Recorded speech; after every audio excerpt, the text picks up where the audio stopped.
That's we've only heard half the issue is the government, the cover up.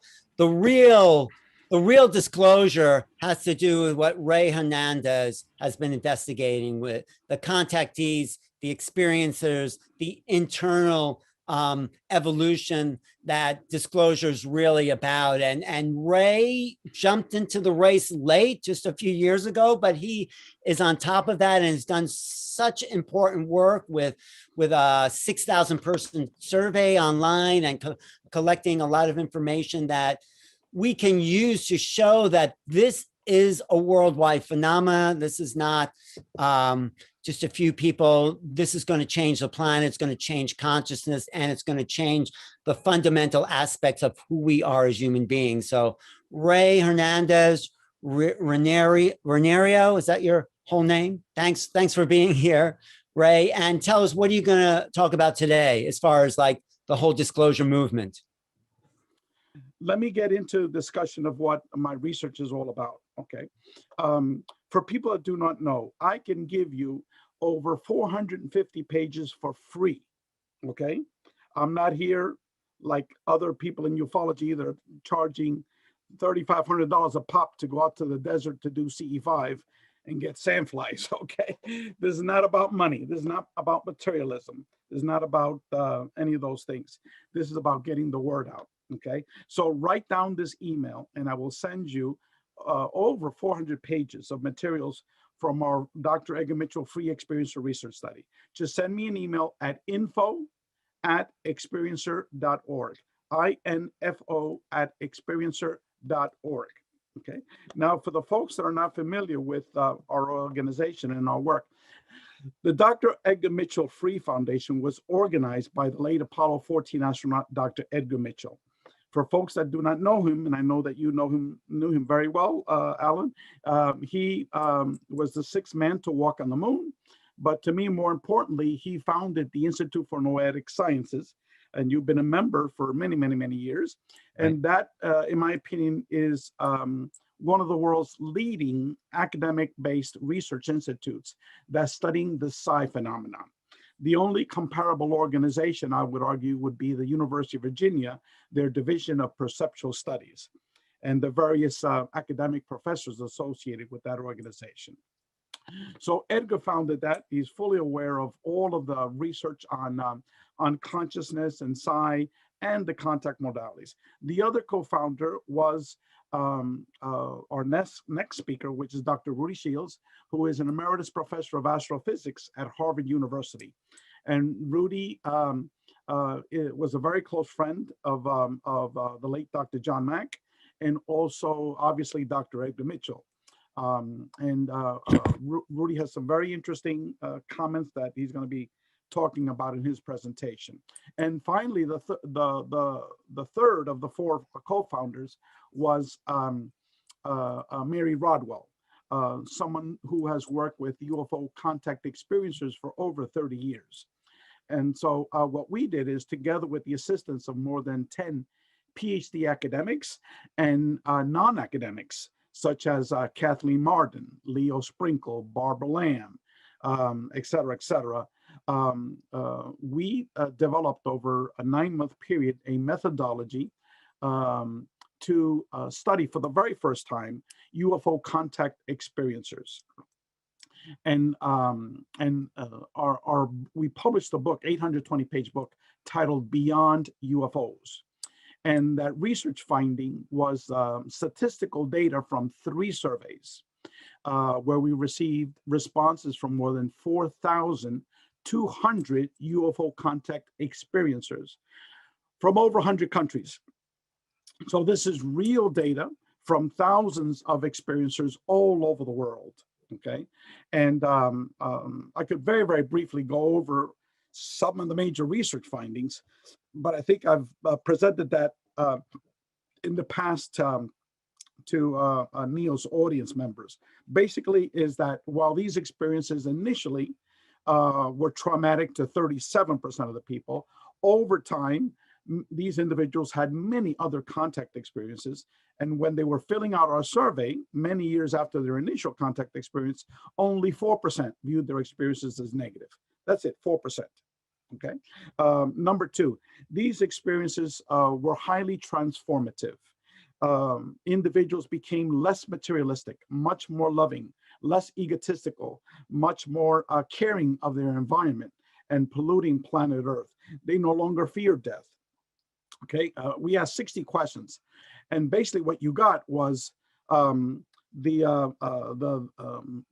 bug that was in that caterpillar totally changed into a butterfly, a totally different transformation for the positive. Okay, and that was very similar to near-death experiences because we borrowed those 60 questions from Dr. Kenneth Ring's book titled The Omega Project. And that was a book that he published in 1992, where he compared 85 people that had UFO contact experiences with 85 people that had abduction experiences.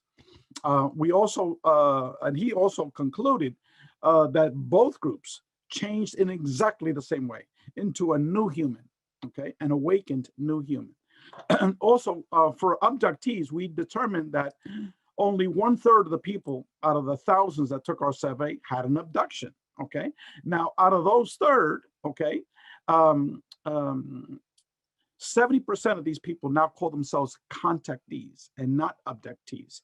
So these are the people that were abductions, okay, that were abducted. So the overwhelming of people took our surveys called themselves contactees, including the people that had abductions. Okay, they talked about how over time they changed their perspective of this phenomenon. Okay, so again, this is not, can I curse here? This is not BS, okay, testimony from so-called whistleblowers who are saying that UFOs are a danger and that everything he's heard has been from third parties, not from his own testimony. Someone that worked for government disclosure. No, this is direct testimony coming from 4,200 experiencers of the UFO contact phenomenon. The third major finding is we asked over 100 questions related to all aspects of the paranormal, including spirituality aspects. And what we discovered was that while these people have seen a UFO, while they've had contact with a non-human intelligence, most of them were physical beings that they saw. And by the way, there are literally hundreds of different types of beings that people testified to, okay? Hundreds. And again, that goes back to a very complicated discussion whether what they're seeing are actual hundreds of beings from hundreds of different planets, or whether this is something, as Jacques Vallée said, something a little bit more complicated, something that's consciousness-based, something that's holographic projections, okay? And that's the perspective of our organization. Regarding the paranormal aspects of it, well, we discovered that while there is a physicality to this phenomenon, okay, the overwhelming majority of the experiences of these individuals were paranormal related. For example, 80% of these people had out-of-body experiences. 37% had near-death experiences. 66% saw ghosts or spirits, what are considered deceased people. Another 60% saw orbs, not in pictures, but direct physical orbs. Medical healings. 50% of these people had medical healings, miraculous medical healings, again, by UFO-related non-human intelligence. I could go on and on and on with all of the data associating that this is primarily a paranormal phenomenon, not a physicalist phenomenon. And again, these are not my opinions. This is not the opinions of Rey Hernandez, okay? That book was co-edited by several retired academic professors. We had a total of 10 academic professors that participated in this research study. So this is data from experiencers. This is not, my opinion, okay? Or hearsay, I heard it from someone else. No, this is 4,200 experiences. Again, if you want to read from our book, all of the academic chapters where we go over data, send me an email at info@experiencer.org, and I will send you numerous chapters from our book, okay? Secondly, we did that research study not because our organization was a ufology organization, okay? We really have no interest in interest in what you had discussed with the previous author, okay? Nuts and bolts materialist ufology, okay? We believe that the UFO phenomenon, just like Jacques Vallée, just like J. Allen Hynek at the end of his life, and just like the late Dr. John Mack and Edgar Mitchell, that the UFO contact phenomenon is associated with a consciousness-based phenomenon that we are calling the contact modalities, i.e. that all of what we consider to be the paranormal is actually normal, and they're all interrelated. We should not separate them. You know, here's the UFO box, here's the NDE box, here's the OBE box, here's the remote viewing box, et cetera, et cetera.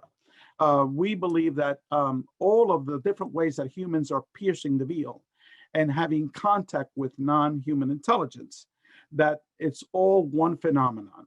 And the reason why is because all of them involve a manipulation of space-time. And when you're discussing a manipulation of space-time, you're talking about multi-dimensional phenomenon, including the UFO contact phenomenon.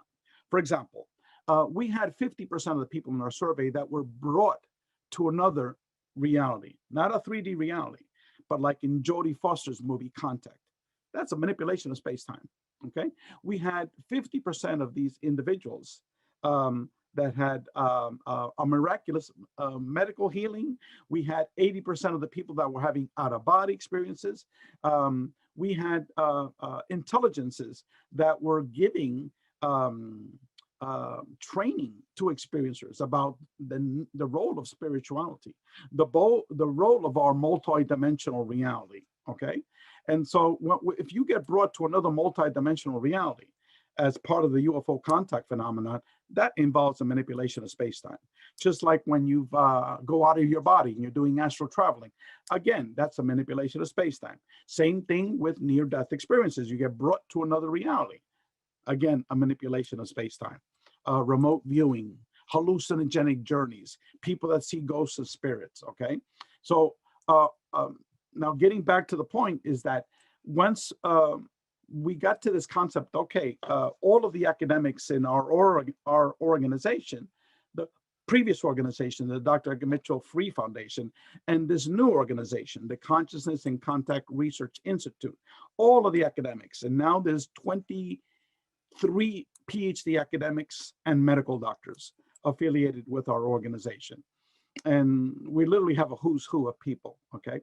And all of them hypothesize, first of all, that consciousness is primary, that our material reality is an illusion, and that we need to study all of this phenomenon as one phenomenon. However, how can you compare near-death experiencers, out-of-body experiencers, with UFO contact experiences when there was absolutely zero data on the UFO contact phenomenon, statistical data, okay? Obviously, you had the books by Dr. John Mack, which were case studies of individuals. You had thousands of individuals that talked about their UFO contact experiences, but none of this was quantitatively assessed, where you asked the same question to thousands of people all around the world, okay? So that was what was needed, because with the NDE phenomenon, you know, there were hundreds of studies that were done by medical doctors, by PhD academics, et cetera, et cetera. But when it came to UFO contact, there was zero statistical data that was done on a comprehensive basis. That was an academic research study. Our study was the first and only comprehensive academic statistical research study. And again, I'm giving it away for free. Just send an email to info@experiencer.org. Now, we published all this information from this 5-year academic research study in this book titled Beyond UFOs. And as I said, I'm sending you more than half of our book, certainly the most important chapters, which are the chapters that analyze our data, okay? Secondly, we then developed a new organization that because the Dr. Edgar Mitchell Free Foundation was being branded as a ufology organization, which we never were. That was never our intention. But whenever anyone mentioned our name, they said, oh, the Free Foundation, they're studying abductions. And I cringed. I said, we never studied abduction. That wasn't our focus. Yes, abduction was part of the component, but it was a very small component, okay? It was much more comprehensive than that. So we rebranded ourselves as the Consciousness and Contact Research Institute, and we're focusing on the comparative contrast analysis of experiencers of all of the contact modalities. What are the similarities and differences between people that have had near-death experiences, out-of-body experiences, UFO contact, remote viewers, astral travelers, people that have had hallucinogenic journeys, people that see ghosts and spirits. That's what our organization is doing. And to introduce this topic, we're going to be publicizing a 4-volume book. Each of them is going to be very, very thick book. Volumes 3 and volumes 4 are going to be free to the public. Again, free to the public. Okay. Whatever Amazon charges for a Kindle, that is what it's going to be sold at, the cheapest price. And it's going to be, we're going to try to put the 2 volumes, volumes 3 and volume 4, in one book. So if it's $5, then that's what it is. It's $5, whatever Amazon charges the minimum price for that. And volumes 1 and 2 are going to be theoretical in nature. And it's literally a who's who. Alan, you might know many of these names. Is there a way that I could bring up my screen, like a share screen? Yeah, go for it. You can click share screen. Okay, share screen. All right. Let me, okay, let me go up. I just want to say, Ray, your work is some of the most important in the contactee field. So thank you for this intense investigation. Well, what it is that no one has done this before. And to me, can you guys see that screen in front of you? Yes, well, I can see it. Great. Yes. Okay, good. So we're going to have 4 volumes. The first 2 are theoretical in nature. Volumes 3 and 4 are experiencer chapters. We have close to 80 experiencers that are writing about their own experiences. And this is not just someone that has seen a UFO, someone that's had an NDE. No, this is someone that has had several NDEs, have had out-of-body experiences, have seen Sasquatch, have seen 12 UFOs. That's our medical doctor, Dr. Melinda Greer. She's a pediatrician. Okay, she's had everything in the kitchen sink. And so now she's 60, almost 60, she's 64 years old. Now it's time for her to come out of the closet. And there are literally tons of people. Many of them are professionals, people with advanced degrees that are coming out of the closet, that are writing their experiences. So these are individuals that have had more than 3 of the contact modalities, not just 1 or 2. These are major experiencers. But let me focus on volume 1, okay? People here might know Dr. Jeffrey, I always mispronounce his name, Kripal. Kripal, I think it's Kripal. That's what it is, Kripal. Sorry, I always screw up his name. Apologize, Jeffrey. Jeffrey is an experiencer. He's also the chair of the Department of Religion, and now he's one of those associate deans for humanities at Rice University, which is a very prestigious academic university. He's written tons of books on the paranormal. One of his last books was a book that he co-wrote with Whitley Strieber. And so he's writing the prologue to our book. I mean, you can't get any bigger than that, okay? I'm writing the introductory chapter. And then remember that medical doctor I told you about that's had all of these remarkable experiences, Dr. Melinda Greer. She's starting off with a bang. And the first theme here is the primacy of consciousness and the contact modalities. Now, many of you should know who Larry Dossey is. Larry Dossey is a medical doctor and has been writing about consciousness for over 30 years. Dr. Bruce Grayson was the pioneer, together with Raymond Moody, on near-death experiences. He's now retired. He was a professor of psychiatry at the University of Virginia Division of Perceptual Studies. Dr. Peter Storak was one of the most well-known parapsychologists in the 60s and 70s and 80s, and now he's up there in age. And then Jim Tucker is also a professor of psychiatry, a medical doctor at the University of Virginia in their medical school, and he took over the work of Ian Stevenson, the reincarnation work. And he's also dabbled a little bit in near-death experiences and out-of-body experiences. So their article is Consciousness, What Is It? Then Dr. Bob Davis was affiliated with FREE and now with CCRI. He's a retired professor of neuroscience at the State University of New York. So he wrote a chapter again on consciousness and contact. and the contact modalities. Dr. Larry Dossi wrote a specific article on the one mind of consciousness. Giorgio Piacenza wrote an article about integral theory and consciousness and the contact modalities. Jeffrey Mishroff, I have an interview that I did with him, again, all about consciousness and the contact modalities. And then Dr. Michael Grosso, he's one of the co-editors, together with Dr. John Klimo and Dr. Rudy Shields of our book, A Greater Reality. And he received a PhD in philosophy from Columbia University more than 45 years ago. And he's been teaching philosophy. He's now retired for more than 45 years. And he's written maybe 10 books on the paranormal and consciousness. So again, we're talking the cream of the crop here, okay, on this topic. Again, consciousness and the contact modalities. And then in terms of the topic of non-local consciousness, telepathy, and the quantum hologram, we have the magnum opus of Dr. Edgar Mitchell. This article titled The Quantum Hologram of Consciousness is a difficult read, but we thought it was important to include because it talks about how humans have the ability to pierce the veil of our reality and interact with the Akashic records, for lack of a better word. And that's an explanation for ESP, for precognition, for contact with the contact modalities. And so all of this chapter is about Edgar's theory of non-local consciousness and the quantum hologram.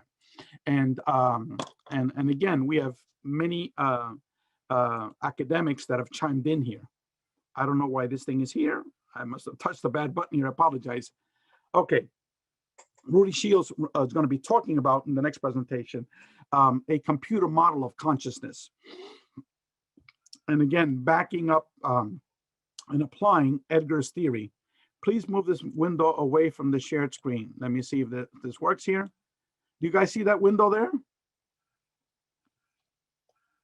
What are you trying to show? Are you trying to show a different window? No, I'm trying to get that. I see a window in front of my screen. I don't know if you guys see it, a yellow window. We see an outline of that window. Okay, now good, it's gone. good. Now it's gone. It's gone. Okay, excellent. And now it's popping back. Okay. Now the next chapter is specifically about UAPs. Okay, and here I'm going to be publishing the first chapter from our book, Beyond UFOs. This is 125 pages of statistical analysis of our research findings. Brad Steiger, before he passed away, he sent me 2 articles. We're going to be publishing those 2 articles. One is 17 Theories of UFO Contact, and another one, his analysis of the Free Experiencer Research Study. For those that don't know Brad Steiger, he wrote more than 100 books on the paranormal, including, many books on UFO contact. And he basically said that our research study was the most comprehensive pioneer research on UFOs that's ever been done. Again, this is coming from someone that began writing about UFOs in the 1950s. Dr. John Klimo, again, a retired professor of psychology, he wrote a book about UFOs, but he's speaking about it in terms of interdimensional aspects of UFOs. Dr. Joseph Burks, a retired medical doctor and also a contact experiencer, he wrote an article on the virtual reality hypothesis of UAPs, the hypotheses that I also share. And it's very complicated, it's in-depth. And so I asked Joe to write that because he and I saw eye to eye on that phenomenon. We have our differences, but very similar.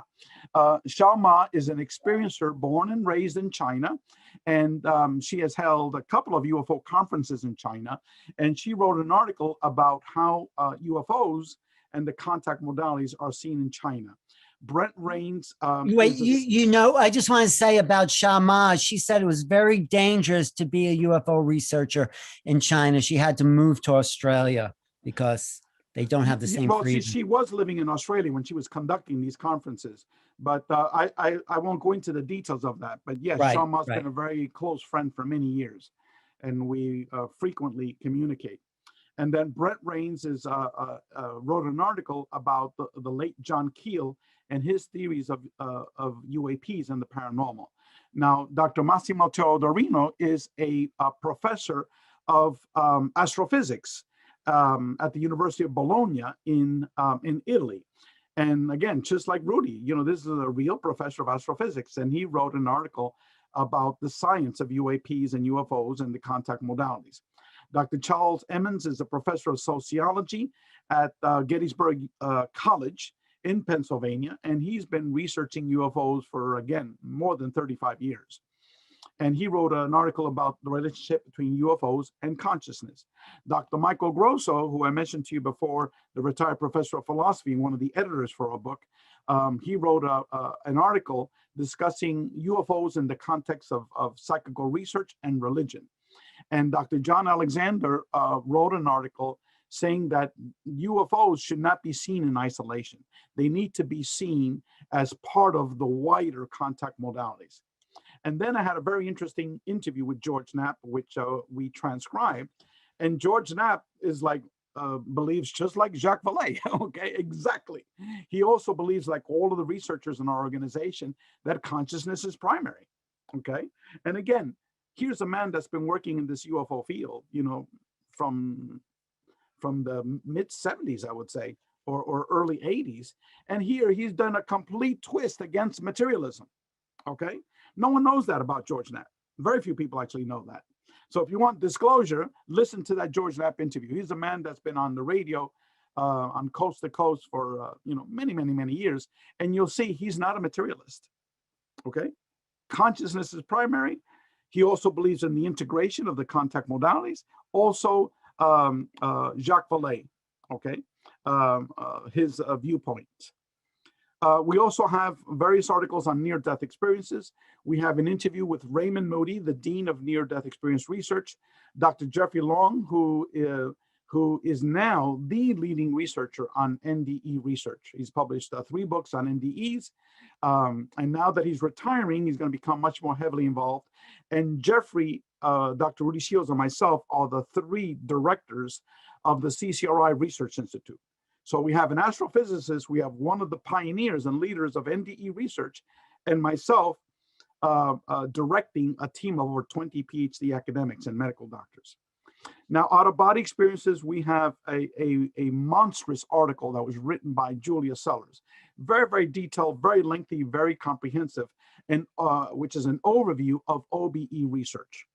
And then Gary Schwartz was a tenured professor at Harvard University, then became a tenured professor at Yale, and now he's affiliated with the University of Arizona, and he's been doing some pioneer work on consciousness and survival research. And he wrote a chapter specifically on that topic. Eric Olet is a professor in Canada, and he wrote a chapter about Marian apparitions around the world. Paul Eno, I consider him the world's leading authority on ghosts, poltergeists, parasites, okay? Again, this is a very scholarly man, well-read, and has been in this field for over 40 years. So he wrote a book, a chapter on those topics. And then Reverend Michael Carter, major experiencer, he's written a chapter on contact and the spiritual transformation that takes place upon contact.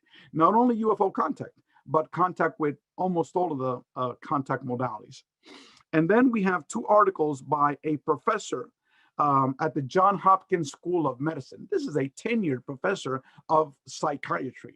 Okay, he's been doing research on DMT and psilocybin for many years now.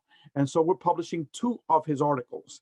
One is how people are transformed by these experiences for the positive, how people are having remarkable changes in terms of depression, their outlooks, their addictions. And the other one is the types of beings and intelligence that people are interacting with under these influences. And so the next chapter, chapter 8, I am writing a chapter about the future research of the CCRI organization. So you get to see what we're going to be doing in the future.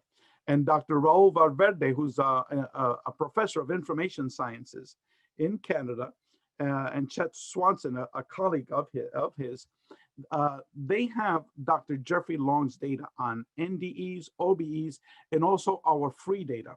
What Raul, and he's a member of the CCR Research Committee, what he's going to be doing is doing a statistical analysis, starting off with a qualitative analysis of NDE experiencers, OBE experiencers, and UFO contact experiencers. Okay, and there is a proposal of the methodology so people can understand the complexities of what we're going to be doing as an organization. And then for our conclusion, we have Dennis Briefer, who used to be the director of the John Mack Institute. After John Mack passed away, he wrote a chapter about consciousness and the contact modalities. Dr. Gary Schwartz, again, the professor at the University of Arizona, one of the leading scholars on consciousness and contact, he wrote an article on post-materialist science, which is basically what I've just said. Stephen A. Schwartz is one of the leading pioneers in consciousness researcher. I would say that he started the art of remote viewing, even before coordinate remote viewing that Ingo Swann developed. He started that before that. And he's also an experiencer. And he wrote an article titled Kuhn and the Merging Paradigm of Consciousness. And then finally, our very own Dr. John Klimo. First of all of these people that I mentioned, they're all part of the CCRI. Every single one of these people, okay? And then Dr. John Klimo is a retired professor of psychology, was the first academic that we brought in to the Free Foundation. He was the co-chair of the research study, the UFO contact experiencer research study. And so, and he's also with CCRI. And unfortunately, he just had a stroke. So if any other people there can do any healing, any Reiki individuals, bring up a picture of Dr. John Klimo and give a prayer and do some healing for him. Dr. John Klimo wrote a chapter on how the fields of psychology and psychiatry have to change to accommodate the experiencers of the contact modalities. Because you go to a psychiatrist, they're going to pop you pills, okay? They're going to make you comatose, so you don't get these experiences anymore, or you forget about them. And you go to a psychologist, and they think you're crazy, you're nuts. You know, they refer you to a psychiatrist to get medications. So John wrote a very, very lengthy piece. It was over 60 pages, very, very detailed, very authoritative, of how we need to change this whole paradigm of how we view contact with non-human intelligence. So and this is the cover of our book. The title of our book is A Greater Reality, the New Paradigm of Non-Local Consciousness, the Paranormal, and the Contact Modalities. I apologize for having this thing here in this screen here. I don't know why it's there, but you can see here is the Da Vinci's Vesuvian Man, embraced in like an angelic halo, being transported up. We have here the four major contact modalities, which are near-death experiences, out-of-body experiences, UFO contact, and spirits. And if anyone is clever enough to figure out what does NOUS stand for, okay, look it up. It's a Greek word. That's what we're trying to convey here: knowledge and wisdom and awakening. And these are some of the other contact modalities: contact with perceived angels, non-human intelligence, hallucinogenic journeys, remote viewing, contact via prayer, telekinesis, meditation, aports, intuition, lucid dreams, on and on and on. CE5, which I prefer, HICE, which is human initiated contact experiences, energy healing, channeling, automatic writing, post-death communications, et cetera, okay? And so this is going to be the front cover of our book. All of the contact modalities and the paranormal aspects are being sucked into a giant black hole. As you can see, these are binary numbers, zeros and ones, which stands for information. They're all being sucked into the black hole, and that's where what we know as Einstein's physics and quantum physics break down, and these might be portals into new dimensions, new realities. And so these are the four co-authors, as you can see: myself, Dr. Rudy Shields, Dr. John Klimo, Dr. Michael Grosso. And these two websites will be unveiled on October 1st. That's the date that we're going to be unveiling our book, which is experiencer.org and consciousnessandcontact.org. Again, they're not open yet. They're being developed now. On October 1st, we will unveil them. And my email, again, to request all of this information, okay, that I just told you about. I'll give you hundreds and hundreds of pages for free. It's info@experiencer.org, info@experiencer.org. And now I'm open to questions. And let me Okay, stop let the me sharing. see in the chat.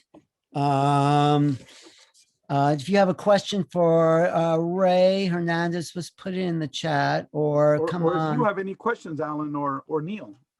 Well, the question is, you don't talk, do you talk a lot about remote viewing? Because I've been studying that, and that's very much in line with this whole idea of expanded consciousness. Well, we don't have any formal articles that presents the topic of remote viewing. I should However, write one. Okay, never. Then you should write one. We can chat off screen on that. Okay. But basically, we do have Dr. John Alexander, who is the past president of the International Association of Remote Viewers, and he's been the past president on several occasions. Mhm. And then we have various individuals that that participate in it, not coordinate remote viewing, Right. but in terms of the non-coordinate remote viewing. As a matter of fact, Stephen A. Schwartz is the godfather of that.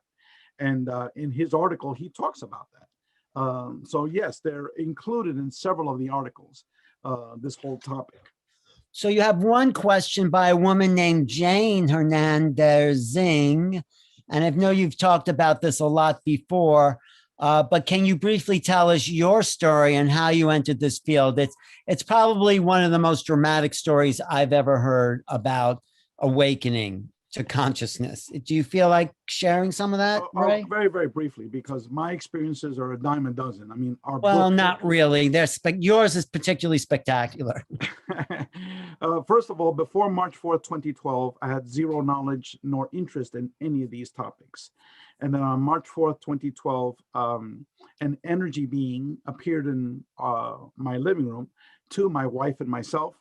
We were going to be euthanizing our dog, who was totally paralyzed from a stroke. We were going to be bringing her to our vet later that afternoon. And so the day before, my wife was praying all night for an angelic miracle. And then this energy being appeared. My wife disappeared in front of me. The dog disappeared. And this being totally controlled my consciousness, totally took it over. And eventually it put me to sleep. When I woke up an hour later, my wife reappeared, and the dog was running around the entire living room, completely healed. And it was an hour that took place. And we both saw this energy being, and let me describe it to you. It was like 2.5 feet wide by about a foot in height, which was about 4 feet off the ground, semi-translucent, multiple colors streaming in it. Now, I call it a being, which is a lack for a better word. It was a non-human intelligence, because it totally controlled my thoughts. I wound up looking at it, staring at it, and I said, this is BS. This is what you got me up for this crap, I'm going back to sleep. And then I walked upstairs, didn't care that my wife disappeared, the dog disappeared, didn't care that I was watching this thing right in front of me. And then I put my hands on my chest, and boom, I was knocked out. And then when I woke up a minute later, I had my thoughts back. I had my consciousness back. And then after that, my wife began to pray at night, and she would see these huge UFOs, very up close. And then I did it 6 months later. And boom, this huge UFO appeared to my daughter and myself and these 3 friends. And after that experience, it was like 4 years of nonstop paranormal experiences. Wow. So that's how I got into it. No, it's great. So, I've heard you talk a lot of times, and many people have talked, but I'm still missing the connection between these hardcore UFO, maybe ETs, and the consciousness aspect. We don't have quite the bridge between the paranormal and what these ETs are about. Are they a part of a paranormal world, or are they what's your theories about that relationship? Okay, that my theories is that the intelligence that we're interacting with, just like Jack Valet, okay, and just like John Mack was getting to, and the late J.M. Hynek was moving towards, and Edgar Mitchell towards the end of his life, is that we're dealing with an intelligence that is that is both, has a physical aspect to it and has a non-physical aspect to it, a conscious aspect to it. You have to think, if the human population survive, and that's a big if, okay, and you extend it out 1,000,000 years in the future, which is a drop in a bucket compared to the age of our universe. And if we are able to tap into the information fields, we're able to tap into precognition, perceive things that are going to happen in the future. If we're having all these paranormal experiences because we're tapping into that via what Edgar calls non-local consciousness. Imagine an intelligence that has 1,000,000 years of evolution on us, okay? So we could be talking with a population that is actually multidimensional, that is consciousness-based. And that's what the data suggests in our free experiential research study, that we're dealing with an intelligence that's able to manipulate space and time. And as Jacques Vallée has said numerous times, if they have the ability to manipulate time, clearly they're multidimensional in nature, and clearly they could be projecting images to what we're seeing. Okay, because like Jacques Vallée has stated, okay, our data has suggested there are literally hundreds and hundreds of different types of beings that people are seeing. So you could take a perspective that these are, 1,000 different beings from 1,000 different planets, okay, or you could take that it's something a little bit much more complicated, like Vallée has talked about on numerous occasions. So that's what I think is taking place. Right. Now, again, this is the data from our free experiential research study. And if people try to understand what I'm talking about, you need to review that data. And what our book is talking about is putting the theoretical construct to it, okay? When you're having 50% of the people being brought, like Jodie Foster, to a matrix reality, there's a UFO related type of experiences. Okay, what does that tell you? Okay, when you have a being that here we are, or this, not being, I don't like that word, an intelligence, that all of a sudden Rey Hernandez is calling it down for 15 minutes and this huge object appears, okay, which was not physical. It was comprised of hundreds and hundreds of lights, like 30 feet away from you. And that's happened numerous times, okay? So what is it that here we are as a human making a projection, and 15 minutes later, these objects, these projections show up, okay? This when they're able to get into my mind, and I said, you better come up with some better shit than this because my friends don't believe you. And all of a sudden, that image that I was seeing totally changed, okay? So here is Rey Hernandez saying, look, man, what you're projecting ain't working, Give me some good stuff. Give me the good stuff, Boom, they give it to you like a projection, okay? Totally different. So when they put thoughts in my head, when I saw that object for the first time, Daddy, you and Mommy have seen UFOs. Next time you guys see it, you call me Daddy, right? Don't forget.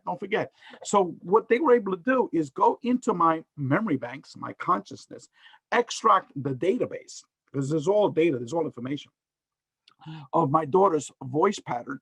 They re-scrambled it, put a sentence, and put it back in my brain. So Rey Hernandez now thinks, my daughter wants to see it. My daughter wants to see it.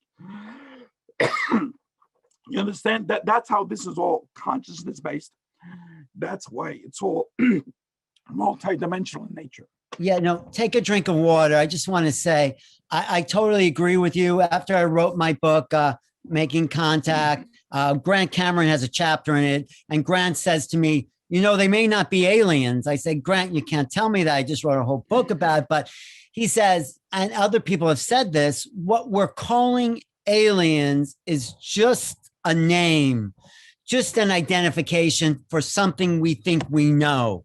We probably cannot conceive of what these beings really are, who they are, where they're from, what they know. They are so far beyond the limited scope that we've been exposed to. So it's like I say this, it's like your dog or cat thinking they know what you're doing at your computer. Yeah. Let me just say that this man here, Jacques Vallée, okay?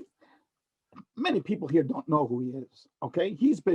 He's ostracized himself from ufology. He also agrees with me. No, he's one of the godfathers of ufology, I think. No, he's the godfather of ufology, but he has purposely, deleted himself from what is commonly called materialist ufology. Okay, most of the people in ufology do not understand Jacques Vallée, okay, because they never read him. Okay, Right. Now what I encourage people is to take a look at this book. That's just one book, Dimensions. Okay, there's another book, Passport to Magonia. Okay, now there he'll present the hypothesis that I just stated and what Grant had alluded to. Okay, Right. that this is something way, way more complicated than what ufology is projecting it to be. Now, That's this is a man who's the godfather of ufology, together with J. Allen Hynek. Right. Yeah, they Now, work together. Yeah. Yeah, J. Allen Hynek, towards the end of his life, went in that direction as well, Right. in terms of a post-materialist perspective of UFOs. But yet, people don't know about that. They would rather listen to all these materialists talk about, crash sites, Rendlesham Forest, about, Roswell. This is the trend in UFO studies now, is towards the consciousness level. And I think you're leading the way. We're going to bring on Rudy Shield, but I just want to say my favorite line about Jacques Vallée, I'm sure you've heard it.